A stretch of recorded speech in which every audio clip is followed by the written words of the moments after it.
Sexta-feira, 28 de fevereiro de 2025, eu sou Alexander Horta e a partir de agora você confere comigo o fechamento do mercado nesse último dia do mês e principalmente vamos entender quais são as tendências aí para o mês de março.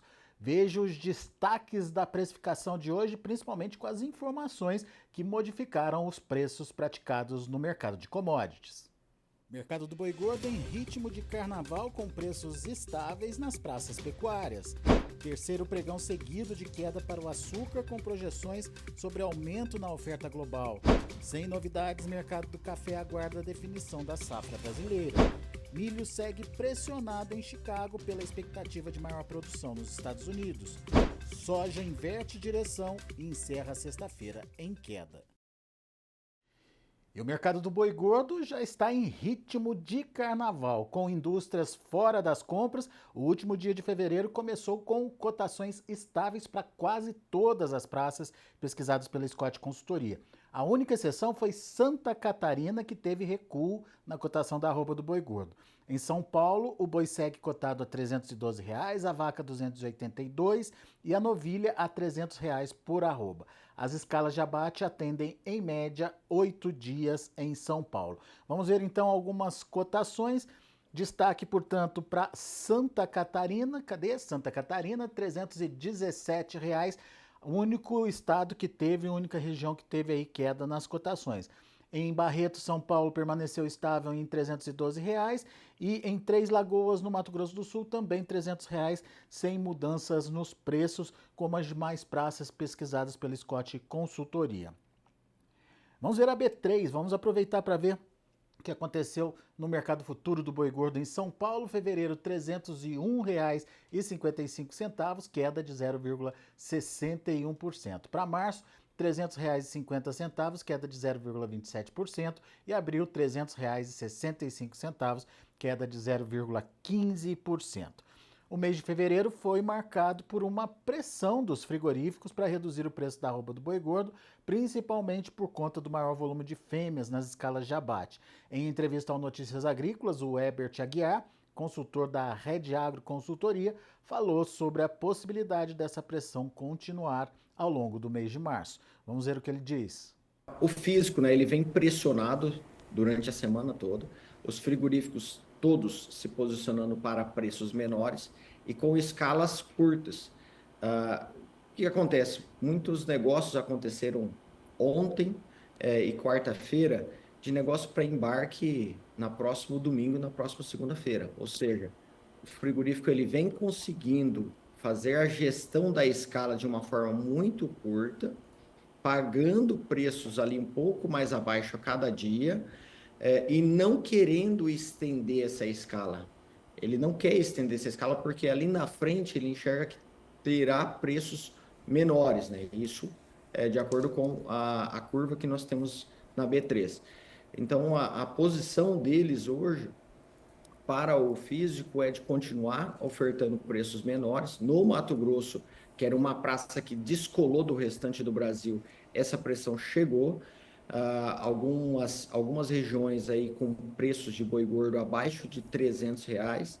E aí, como o estado é muito grande e a gente tem uma variação de indústrias um pouco mais presente em algumas regiões, você tem algumas praças ainda com preços próximos de São Paulo, na faixa de 305 a 310, e outras de 290 a 300 reais.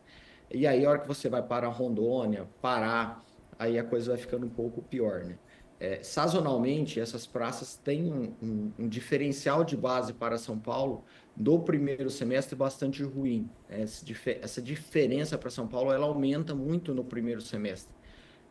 O Goiás também vem sofrendo bastante e possivelmente a gente deve entrar no mês de março ainda com uma pressão por parte dos frigoríficos em conseguir originar esse boi gordo e vaca, né, a preços talvez menores do que foi essa semana agora de fevereiro.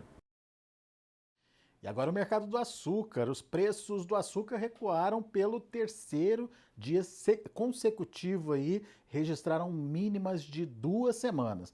O real caiu para a mínima em 3 semanas 3 semanas e meia, aliás, em relação ao dólar, e o dólar forte acaba incentivando aí as exportações brasileiras. Isso acabou mexendo com o mercado. As baixas passaram aí de 2% no fechamento dessa sexta-feira. Entre os fundamentos, melhora na oferta brasileira e retomada da permissão das exportações por parte da Índia.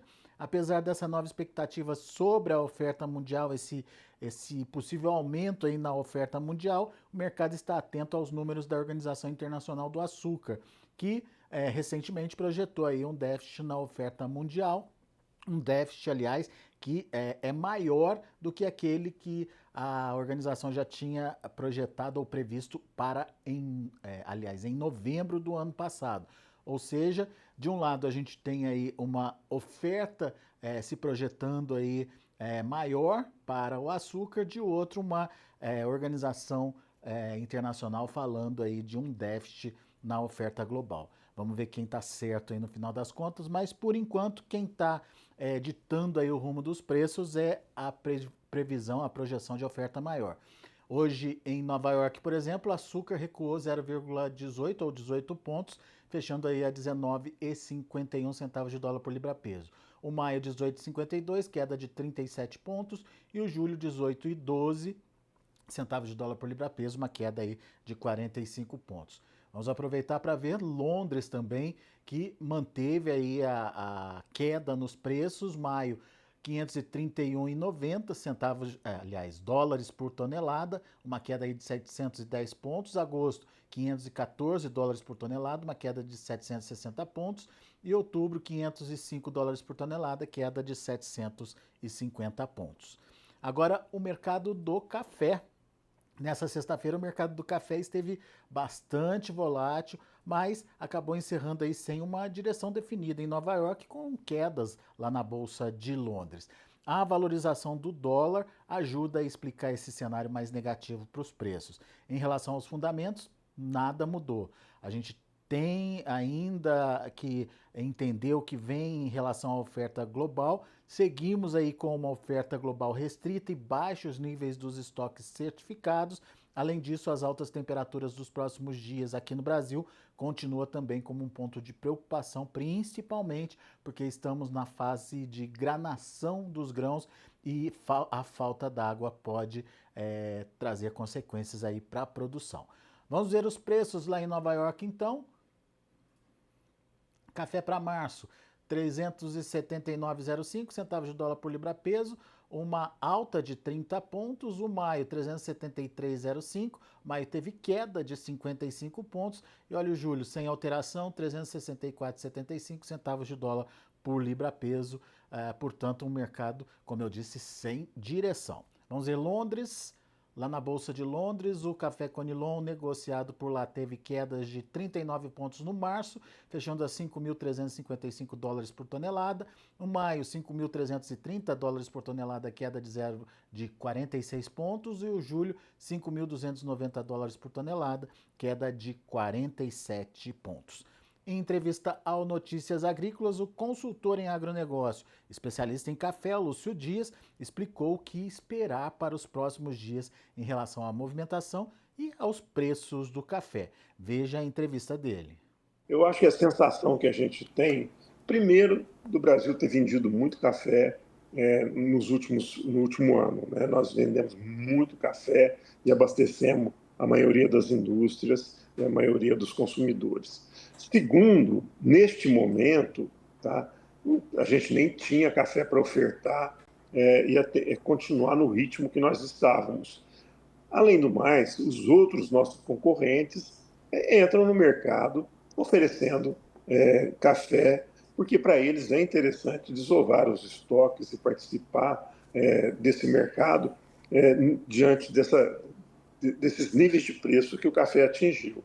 Então, acho que o que vai resultar é numa queda bastante grande nos estoques e, consequentemente, nós vamos ter, talvez não tão altos quanto estávamos, mas termos bons preços por um longo período de tempo, aí, por mais 12 meses, 18 meses, 24 meses, nos níveis diferentes do que nós estávamos acostumados no passado. Então, é momento de bastante assim, na minha avaliação, vai ser um mercado que, no financeiro, volátil, nós temos o câmbio aí volátil, hoje praticamente quase 1% de alta, e com o mercado bastante volátil. Hoje nós tivemos baixa, como você disse, tivemos alta, chegamos a ter 400 e tantos pontos de alta, e depois não se sustentou. Então, se preparem que a gente vai ter aí entrada de inverno, nós vamos ter períodos de seca, então nós temos bastante coisas para ir acontecendo e trazendo bastante volatilidade. Muito bem, agora os preços do café nas praças comercializadoras. Você acompanha comigo na tela em Guaxupé, Minas Gerais, R$ 2.471 reais por saca de 60 quilos, uma alta de 0,2%. Poços de Caldas teve queda de 0,4% a R$ 2.480 reais. Espírito Santo do Pinhal, aqui no interior de São Paulo, R$ 2.400 reais, alta de 0,84%. O mercado também trabalhando de forma indefinida aqui no mercado interno. Agora sim, o mercado do milho. O mês de fevereiro está encerrando com resultado positivo para os preços do milho no Brasil, tanto na B3 quanto no mercado interno. Consultor da Agrifato, Stefan Podsklan, explica que uma combinação de atraso no plantio da segunda safra brasileira e um aquecimento da demanda interna por milho atuou para elevar aí as cotações no país. Daqui para frente, segundo ele, o foco do mercado se volta para o clima na safrinha brasileira e principalmente nas tarifações dos Estados Unidos sobre seus principais compradores de milho, o que poderia direcionar aí uma demanda a mais para o Brasil. Vamos ver o que diz o Stefan Podsklan sobre esse tema. A gente teve aí uma combinação de fatores bem relevante, né, no mercado de milho. Acho que o primeiro ponto foi o atraso inicial da colheita de soja, né, reflexo do que foi o plantio lá em outubro. Isso estrangulou a nossa janela de janeiro em relação à colheita. O clima muito chuvoso também deu um tom mais de atraso aí para a colheita da soja e, consequentemente, isso afetou o milho, o comportamento do mercado de milho aqui no Brasil. A janela de plantio ela foi inicialmente afetada, né? Hoje a gente já tem a curva de plantio muito próxima ali da média histórica. E a gente tem também o próprio movimento de demanda do mercado doméstico, né? Estruturalmente o mercado doméstico tem pouca capacidade de estoque aí pelo perfil das empresas, né? E os preços também do milho em relação às suas proteínas, né? Ao boi gordo, ao frango, ao suíno, ao próprio ovo, né? Todas as proteínas aí tiveram avanços significativos ali no final do ano, início de 2025 em relação aos preços, e isso acabou adicionando, né, um comportamento aí um comportamento mais agressivo da demanda que ajudou a trazer esse fortalecimento para o mercado de milho. Por mais que a gente está tendo uma colheita de milho primeira safra relativamente normal, comportamento da demanda associado a esse calendário mais ajustado do milho segunda safra foram aí os principais fatores de motivação desses preços mais elevados. E olha só como foi o dia na B3, um dia negativo para as cotações. Março, R$ 86,65, uma queda de 0,12%. Maio, R$ 82,44, uma queda de 0,25%. E o julho, R$ 73,65, recuando 0,69%.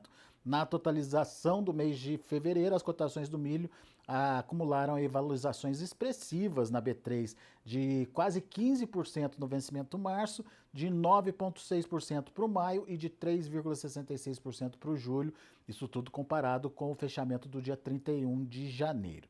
Vamos agora às informações de Chicago.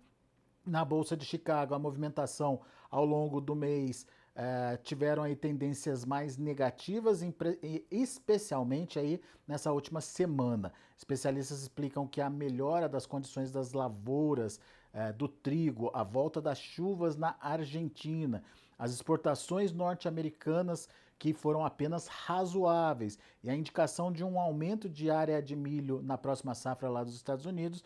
Todas essas informações, todos esses fatores ajudaram a justificar perdas aí próximas de 2%.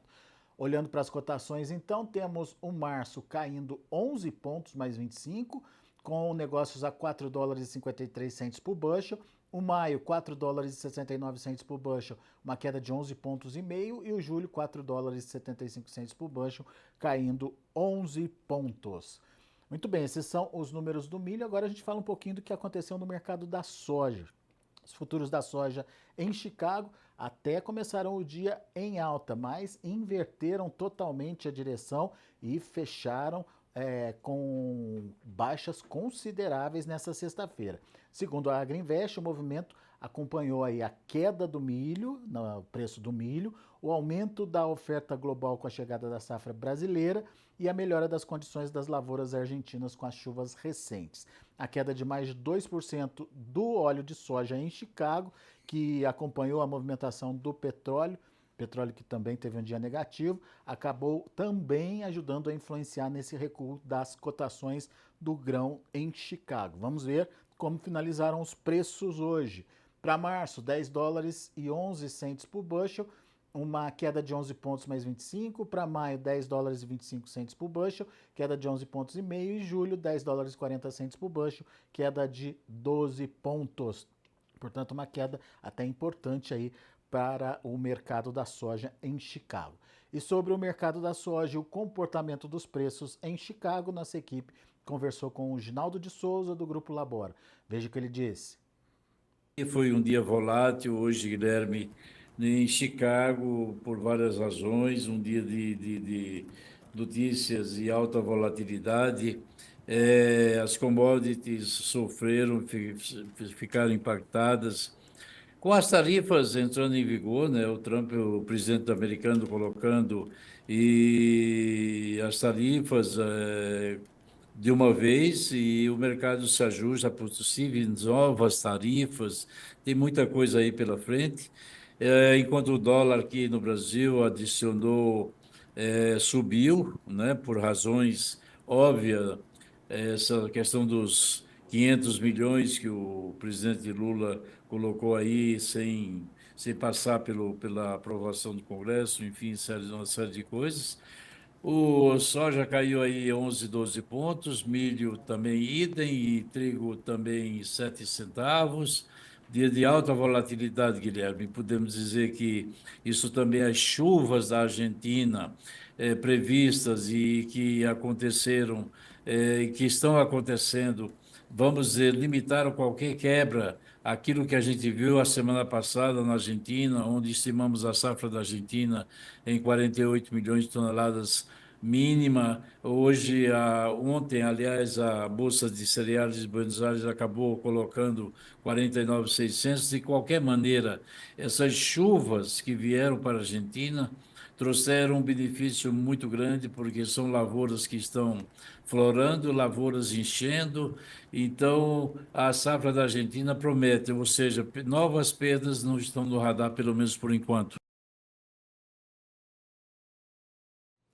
E no mercado financeiro, destaque para o dólar. Olha só, a alta expressiva de 1,5% a R$ 5,92. Será que volta para aqueles R$ 6 que a gente chegou a ver aí há pouco tempo? O dólar fechou a sessão dessa sexta-feira em alta e atingiu o maior patamar em um mês. Em fevereiro, a moeda americana acumulou uma alta aí de 1,35%. Os investidores passaram o dia reagindo ao noticiário político local e internacional. Destaque aí para a tensão no encontro entre o presidente dos Estados Unidos, Donald Trump, e o presidente da Ucrânia, o Volodymyr Zelensky. Já no Brasil, a atenção ficou com a notícia de que o presidente Lula convidou Gleisi Hoffmann, imaginem só, para assumir a Secretaria de Relações Institucionais da Presidência, pasta responsável pela articulação política do governo.